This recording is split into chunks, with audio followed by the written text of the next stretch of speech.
Kindergarten Panthers. Mrs. Branham here today.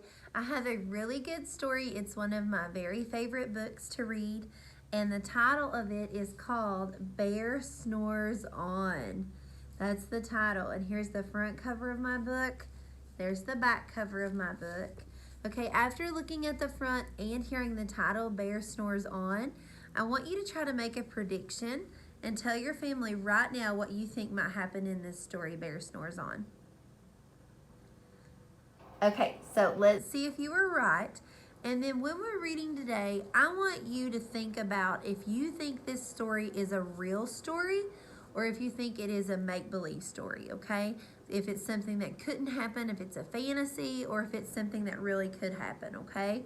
And when we're finished, I'm gonna ask you which one you thought that it was, if you think it's a real story or a make-believe story, okay?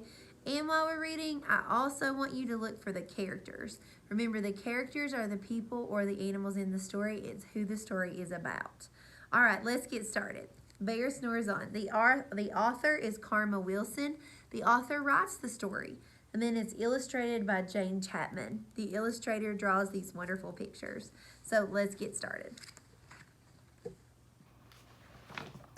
I open it up, and here is my title page. And then we're ready to read. In a cave in the woods, in his deep, dark lair, through the cold, long winter, sleeps a great brown bear. Do you see him asleep in there? Bears hibernate in the winter. They sleep through the winter. Cuddled in a heap with his eyes shut tight, he sleeps through the day and he sleeps through the night. The cold winds howl and the night sounds growl, but the bear snores on. He's sleeping through that cold snowstorm. An itty-bitty mouse, pitter-pat tiptoe, crawls in the cave from the fluff cold snow. Look, a mouse is coming in the cave. Mouse squeaks, "Too damp, too dank, too dark." So he lights wee twigs with a small hot spark.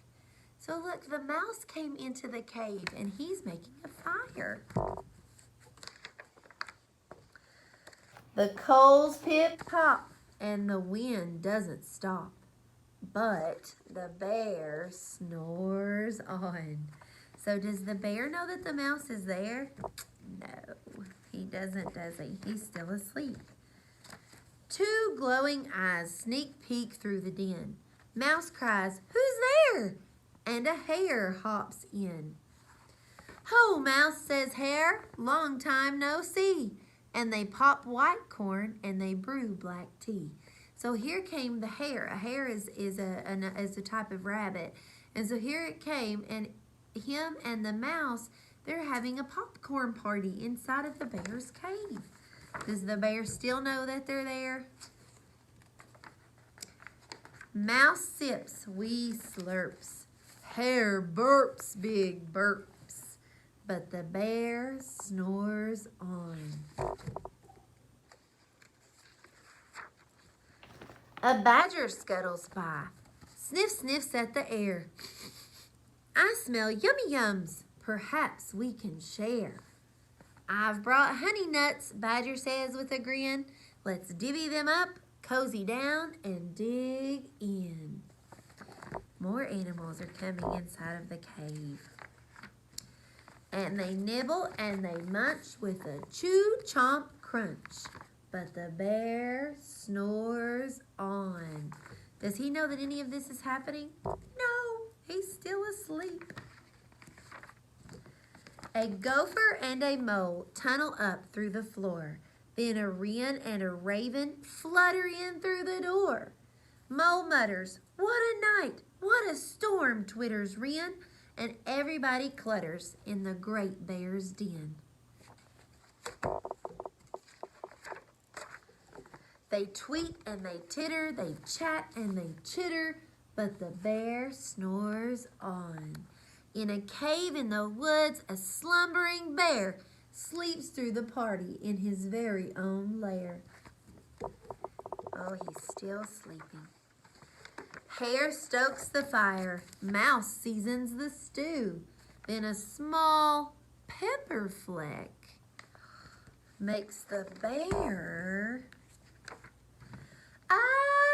achoo!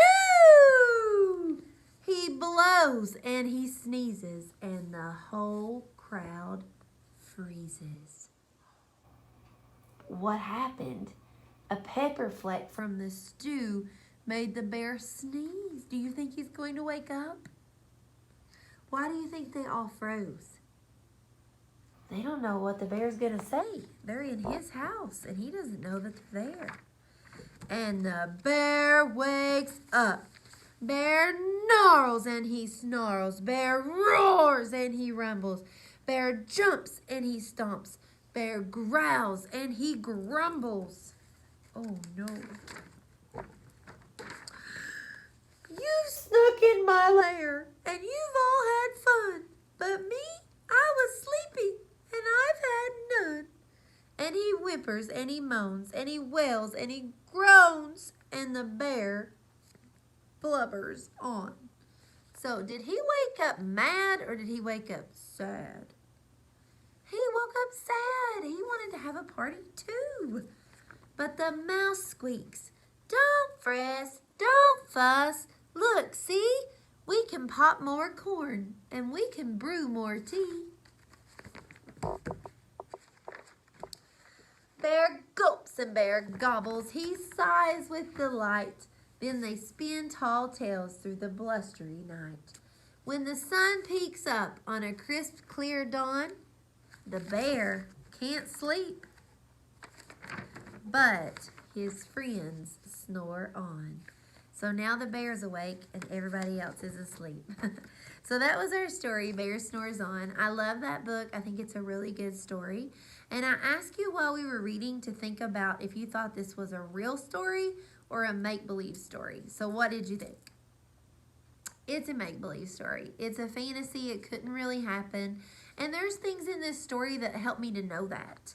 You know, when the animals came in, would these animals really come into a bear's cave? No. Because you know what?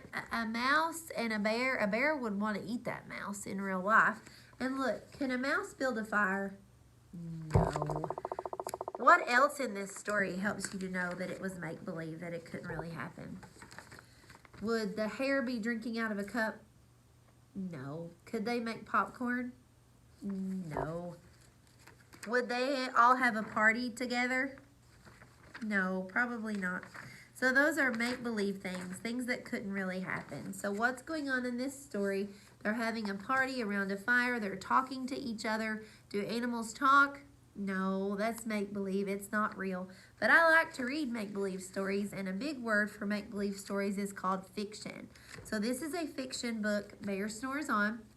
And the characters, they were animals in this story. We had the bear, we had the mouse, the hare, the badger, the gopher, all kinds of different animals and characters in this story. So I hope you enjoyed this book. Have a great day.